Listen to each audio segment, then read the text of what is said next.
અંકલેશ્વર મામલતદાર કચેરી ખાતે યોજાયેલા આ કાર્યક્રમમાં જિલ્લા કલેક્ટર ડૉક્ટર નવનાથ ગૌહાણે વિશેષ ઉપસ્થિત રહ્યા હતા. તેમણે રૂબરૂ આવેલા અરજદારોની રજૂઆત શાંતિપૂર્વક સાંભળી હતી. બેઠક દરમિયાન રજૂ કરાયેલી કુલ 16 અરજીઓનો સ્થળ પર જ હકારાત્મક નિકાલ કરવામાં આવ્યો હતો. કલેક્ટરે તમામ અરજદારોના પ્રશ્નો ધ્યાનપૂર્વક સાંભળીને સંબંધિત અધિકારીઓને તાત્કાલિક નિરાકરણ માટે જરૂરી સૂચનાઓ આપી હતી. તાલુકા અને ગામડાના નાગરિકોને સરકારી કામકાજમાં બિનજરૂરી ધક્કા ન ખાવા પડે અને પ્રશ્નોનો સ્થાનિક સ્થળે જ અસરકારક નિકાલ થાય તે માટે આ આયોજન કરાયું હતું. આ કાર્યક્રમમાં પ્રાંત અધિકારી ભવદીપસિંહ જાડેજા તથા મામલતદાર રાજન વસાવા સહિત વિવિધ વિભાગના અધિકારીઓ હાજર રહ્યા હતા.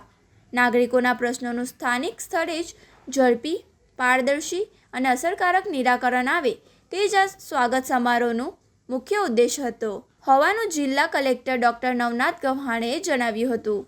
આજરોજ અંકલેશ્વર તાલુકા મામલતદાર ઓફિસ ખાતે માનનીય કલેક્ટર સાહેબના અધ્યક્ષસ્થાને તાલુકા સ્વાગત કાર્યક્રમનું આયોજન કરવામાં આવેલ, જેમાં ટોટલ 16 પ્રશ્નોનો ઉલ્લેખ હતો.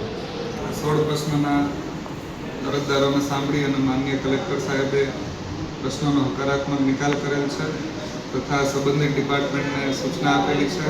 સંકલનના તમામ અધિકારીઓને ક્વોલિટી વર્ક અને ક્વોલિટી જળવાઈ રહે તે મુજબની સૂચના આપેલી છે અને જરૂરી જે પણ અધિકારી છે એમને લેખિતમાં સૂચના તેમજ નોટિસ પણ આપવામાં આવી છે.